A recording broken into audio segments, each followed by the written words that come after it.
नमस्कार। आज हम पढ़ रहे हैं जॉर्ज पंचम की नाक। हमारे समाज में नाक इज्जत का प्रतीक मानी जाती है। इतना ही नहीं, नाक से जुड़े अनेक मुहावरे भी हिंदी में प्रचलित हैं, जिसमें नाक कटना और नाक काटना प्रमुख है। इसी मुहावरे के अर्थ का विस्तार करते हुए इसका व्यंग्यात्मक उपयोग किया है कमलेश्वर ने जॉर्ज पंचम की नाक कहानी में। सारा व्यंग नाक शब्द पर केंद्रित करते हुए लेखक ने अंग्रेजी हुकूमत से आज़ादी मिलने के बाद भी सत्ता से जुड़े विभिन्न प्रकार के लोगों की औपनिवेशिक दौर की मानसिकता और विदेशी आकर्षण पर गहरी चोट की है।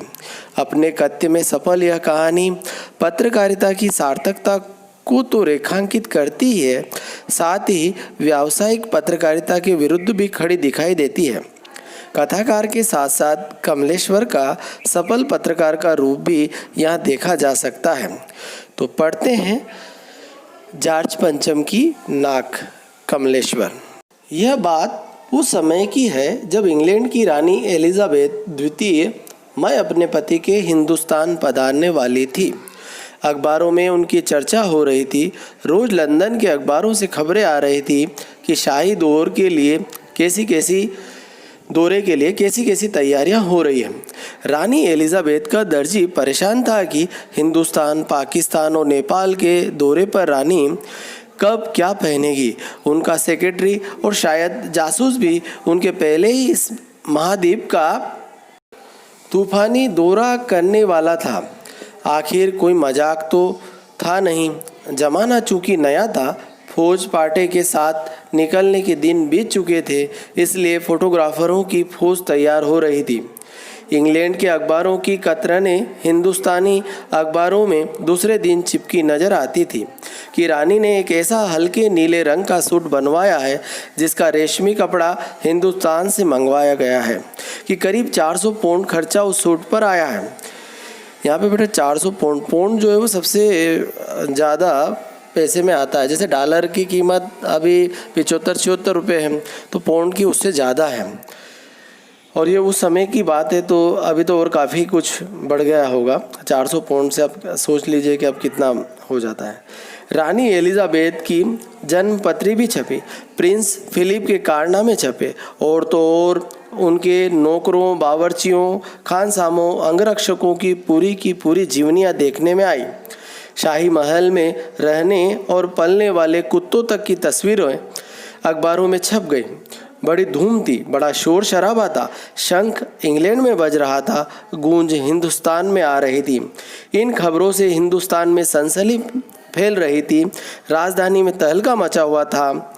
जो रानी 5,000 रुपये का रेशमी सूट पहनकर पालम के हवाई अड्डे पर उतरेगी, उसके लिए कुछ तो होना ही चाहिए। कुछ क्या, बहुत कुछ होना चाहिए। जिसके बावर्ची पहले महायुद्ध में जान हथेली पर लेकर लड़ चुके हैं, उनकी शान शौकत के क्या कहने। और वही रानी दिल्ली आ रही है। नई दिल्ली ने अपनी तरफ देखा और बेसाख्त मुंह से निकल गया, वह आए हमारे घर, खुदा की रहमत। कभी हम उनको, कभी अपने घर को देखते हैं। और देखते देखते नई दिल्ली का काया पलट होने लगा। क्या यहाँ पे बेटा बेसाख्त का अर्थ हुआ स्वाभाविक रूप से। लेकिन सोचो कि रानी आ रही है तो उसके बावर्चियों की, उनके कुत्तों की तस्वीरें जो है हमारे यहाँ के अखबारों में छप रही है। मतलब क्या है, हम अभी भी, लेखक ये व्यंग के माध्यम से कहना चाह रहा है कि हम अभी भी जो है मानसिक रूप से अंग्रेज़ों के गुलाम हैं। मतलब वो वैसा ही दिखावा, उनकी शान शौकत के लिए वैसा ही दिखावा आज भी कर रहे हैं। देखो ना कि सारा सब कुछ जो है उन्हें दिखाने के लिए क्या क्या नहीं हो रहा है। और करिश्मा तो यह था कि किसी ने किसी से नहीं कहा, किसी ने किसी को नहीं देखा, पर सड़कें जवान हो गई, बुढ़ापे की धूल साफ हो गई। इमारतों ने नाजनीनों की तरह श्रृंगार किया। नाजनीनों की मतलब युवतियों, कोमलांगी युवतियों की तरह, है ना। लेकिन एक बड़ी मुश्किल पेश थी, वह थी जॉर्ज पंचम की नाक। नई दिल्ली में सब कुछ था, सब कुछ होता जा रहा था, सब कुछ हो जाने की उम्मीद थी, पर जॉर्ज पंचम की नाक बड़ी मुसीबत थी। नई दिल्ली में सब था, सिर्फ नाक नहीं थी। ठीक है, देखो नाक इज्जत का प्रतीक है। और क्या कह रहा है लेखक, कहानी के माध्यम पे से व्यंग कहानी है कि क्या नहीं था दिल्ली में, सिर्फ नाक नहीं थी। इस नाक की भी एक लंबी दास्तान है। इस नाक के लिए बड़े तहलके मचे थे। किसी वक्त आंदोलन हुए थे, राजनीतिक पार्टियों ने प्रस्ताव पास किए थे, चंदा जमा किया था, कुछ नेताओं ने भाषण दिए थे, गर्मा गर्म बहसें भी हुई थी, अखबारों के पन्ने रंग गए थे। बस इस बात पर थी कि जॉर्ज पंचम की नाक रहने दी जाए या हटा दी जाए। और जैसा कि हर राजनीतिक आंदोलन में होता है, कुछ पक्ष में थे, कुछ विपक्ष में, और ज़्यादातर लोग खामोश थे। खामोश रहने वालों की ताकत दोनों तरफ थी। यह आंदोलन चल रहा था। जॉर्ज पंचम की नाक के लिए हथियारबंद पहरेदार तैनात कर दिए गए थे। क्या मजाल कि कोई उनकी नाक तक पहुंच जाए। हिंदुस्तान में जगह जगह ऐसी नाकें खड़ी थी और जिन तक लोगों के हाथ पहुंच गए उन्हें शान शौकत के साथ उतार कर अजायब घरों में पहुंचा दिया गया। कहीं कहीं तो शाही लाटों की नाकों के लिए गोरिल्ला युद्ध होता रहा। लाट से मतलब है मूर्ति, है ना। उसी जमाने में यह हादसा हुआ। इंडिया गेट के सामने वाली जॉर्ज पंचम की लाट की नाक एकाएक गायब हो गई। हथियारबंद पहरेदार अपनी जगह तैनात रहे, गश्त लगती रही और लाट की नाक चली गई। रानी आए और नाक न हो, एकाएक परेशानी बड़ी सरगर्मी शुरू हुई। देश के खेरखाओं से मतलब भलाई चाहने वाले की एक मीटिंग बुलाई गई और मसला पेश किया गया कि क्या किया जाए। वहाँ सभी सहमत थे कि अगर यह नाक नहीं है तो हमारी भी नाक नहीं रह जाएगी। मतलब देखो कि वो जो है हमारे यहाँ के लोग रानी एलिज़ाबेथ को प्रसन्न करने के लिए क्या क्या करते हैं। और दूसरा इसमें यह है कि वो जो है जॉर्ज पंचम जो है हमारे ऊपर विदेशी शासक था, ठीक है। तो कुछ लोगों ने जो है कई मानना था कि वो उनके सारे चिन्ह जो है मिटा दिया जाए। तो इस कारण से उनकी मूर्तियों को खंडित कर दिया या तोड़ दिए गए थे। और अब उनके सामने यह ऐसी स्थिति उत्पन्न होती है। तो लेखक जो है बड़े व्यंग के माध्यम से इस कहानी को प्रस्तुत कर रहा है। उच्च स्तर पर मशवरे हुए, दिमाग खरोंचे गए और यह तय किया गया कि हर हालत में इस नाक का होना बहुत ज़रूरी है। यह तय होते ही एक मूर्तिकार को हुक्म दिया गया कि वह फ़ौरन दिल्ली में हाजिर हो। मूर्तिकार यूँ तो कलाकार था पर जरा पैसे से लाचार था। आते ही उसने हुकुमों के चेहरे देखे। अजीब परेशानी थी उन चेहरों पर, कुछ लटके, कुछ उदास और कुछ बदहवास थे। उनकी हालत देखकर लाचार कलाकार की आंखों में आंसू आ गए।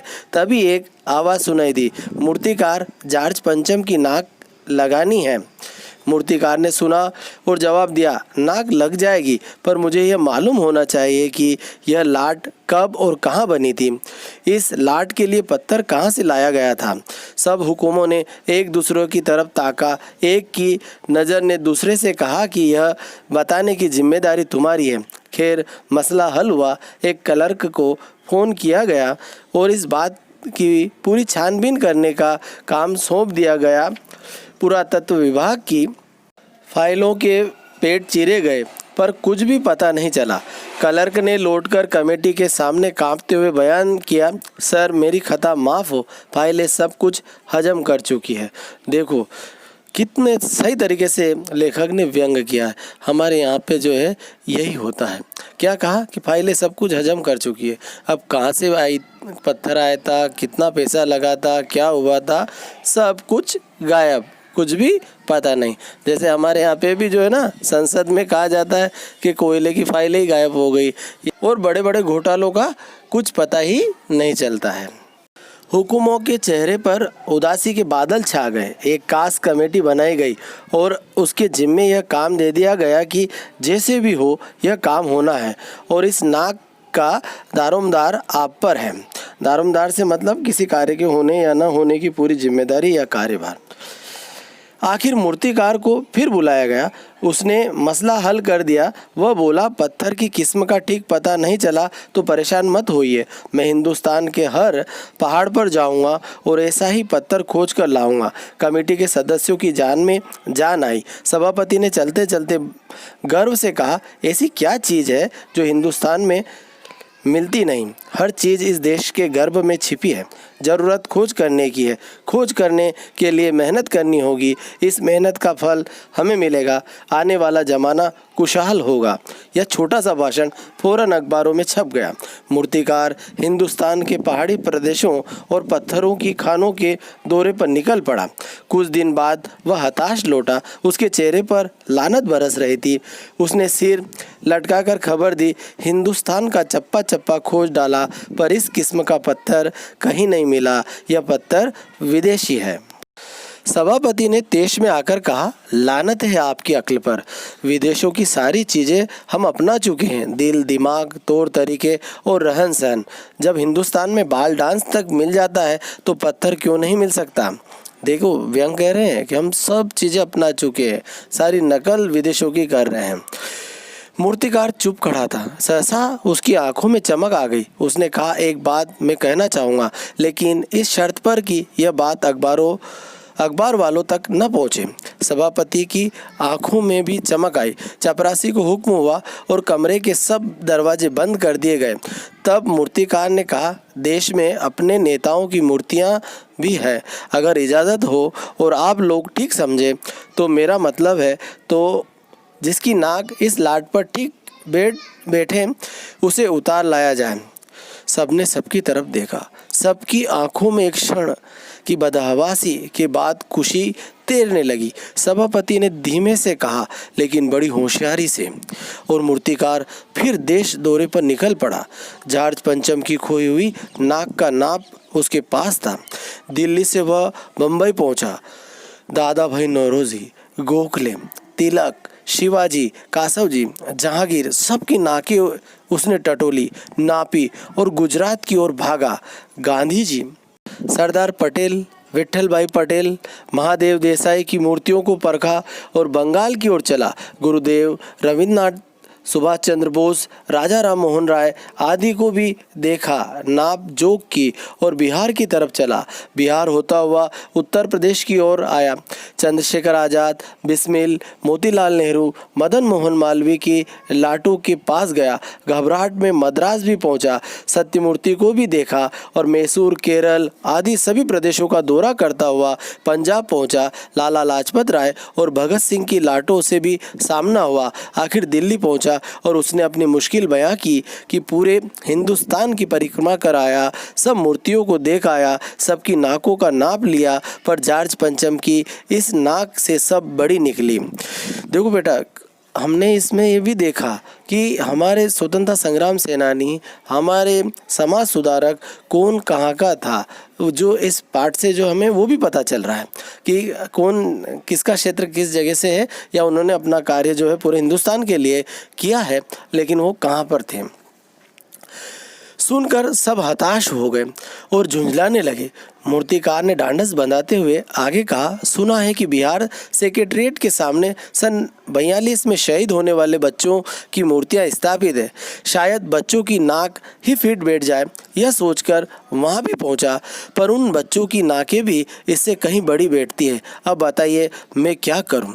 समझ में आया क्या कह रहे हैं वो?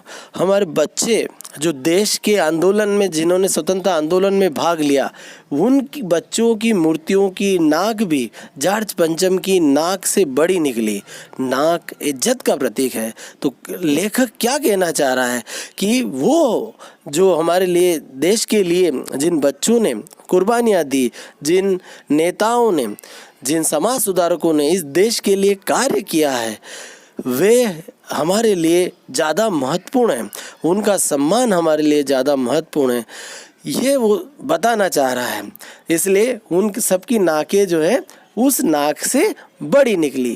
कैसे बड़ी निकली? कोई इंच टेप से वाली नहीं है, वो सम्मान की बात है। राजधानी में सब तैयारियां थी। जॉर्ज पंचम की लाट को मल मल कर नहलाया गया था, रोगन लगाया गया था, सब कुछ हो चुका था, सिर्फ नाक नहीं थी। बात फिर बड़े हुकुमों तक पहुंची। बड़ी खलबली मची। अगर जॉर्ज पंचम के नाक न लग पाई तो फिर रानी का स्वागत करने का मतलब? यह तो अपनी नाक कटाने वाली बात हुई। लेकिन मूर्तिकार पैसे से लाचार था, यानी हार मानने वाला कलाकार नहीं था। एक हैरत अंगेज ख्याल उसके दिमाग में कौंधा और उसने पहली शर्त दोहराई। जिस कमरे में कमेटी बैठी हुई थी उसके दरवाजे फिर बंद हुए और मूर्तिकार ने अपनी नई योजना पेश की। चूंकि नाक लगना एकदम जरूरी है, इसलिए मेरी राय है कि 40 करोड़ में से कोई एक जिंदा नाक काट कर लगा दी जाए। बात के साथ ही सन्नाटा छा गया। कुछ मिनटों की खामोशी के बाद सभापति ने सबकी तरफ देखा। सबको परेशान देखकर मूर्तिकार कुछ अचकचाया। अचकचाया से मतलब चौंक उठना या भौचक का होना, और धीरे से बोला, आप लोग क्यों घबराते हैं? यह काम मेरे ऊपर छोड़ दीजिए। नाक चुनना मेरा काम है, आपकी सिर्फ इजाज़त चाहिए। कानाफूसी हुई और मूर्तिकार को इजाज़त दे दी गई। देखो क्या कर रहे हैं हम, कितना नीचे गिर गए हैं कि उस पर जिंदा नाक, एक मूर्ति के लिए जिंदा नाक लगाने के लिए भी तैयार हो गए और उसको जो है इजाज़त दे दी गई।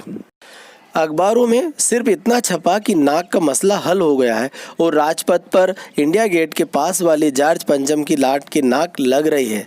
नाक लगने से पहले फिर हथियारबंद पहरेदारों की तैनाती हुई। मूर्ति के आसपास का तालाब सुखाकर साफ किया गया, उसकी रवाब निकाली गई और ताज़ा पानी डाला गया ताकि जो जिंदा नाक लगाई जाने वाली थी वह सूखने न पाए। इस बात की खबर जनता को नहीं थी। यह सब तैयारियां भीतर भीतर चल रही थी। रानी के आने का दिन नज़दीक आता जा रहा था। मूर्तिकार खुद अपने बताए हल से परेशान था। जिंदा नाक लाने के लिए उसने कमेटी वालों से कुछ और मदद मांगी, वह उसे दे दी गई, लेकिन इस हिदायत के साथ कि एक खास दिन हर हालत में नाक लग जानी चाहिए। और वह दिन आया। जॉर्ज पंचम की नाक लग गई। सब अखबारों ने खबरें छापी कि जॉर्ज पंचम की जिंदा नाक लगाई गई है, यानी ऐसी नाक जो कतई पत्थर की नहीं लगती है। सिर्फ एक दिन के लिए कहाँ क्या क्या नहीं हो रहा, जिंदा नाक लगाई जा रही है। सोचिए कैसा व्यंग है। लेकिन उस दिन के अखबारों में एक बात गौर करने की थी।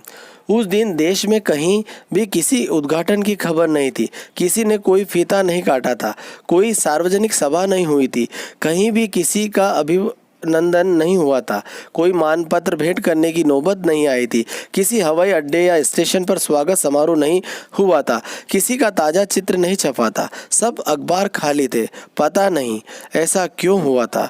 नाक तो सिर्फ एक चाहिए थी और वह भी भूत के लिए। देखो अखबारों ने मतलब क्या है, उस पत्रकारों ने उस चीज़ का विरोध किया। ठीक है, उनसे तो बातें छुपाई गई थी, लेकिन उन्होंने जो इस तरह से इस बात का विरोध किया, जो दिखावे की जो संस्कृति हमारे यहाँ पल फूल रही है, उस बात को जो है लेखक खुद जो है वो पत्रकार रहे और उन्होंने जो है दैनिक भास्कर के लिए लिखते थे। मैंने उनके बहुत सारे लेख पढ़े हैं। तो उसी को उन्होंने आज की जो पत्रकारिता की सच्चाई भी इसके माध्यम से उजागर की है कि सिर्फ व्यावसायिक पत्रकारिता में हम क्या क्या नहीं कर रहे हैं। तो इस व्यंग के माध्यम से हमने आज की जो संस्कृति को भी समझा और जो दिखावे की संस्कृति में कैसा मनुष्य कहाँ तक गिर रहा है वो भी देखा है। बच्चों, अब प्रश्न अभ्यास की बात है। तो प्रश्न अभ्यास जो है, मैं इसके लिए डिस्क्रिप्शन में एक लिंक दे रहा हूँ जिस पर जाकर आप प्रश्न उत्तर देख सकते हैं, पढ़ सकते हैं। लेकिन आपने पाठ को ध्यान से पढ़ा है तो उत्तर तो अपने मन से लिखेंगे तो ज़्यादा सार्थक होंगे। धन्यवाद। जय हिंद।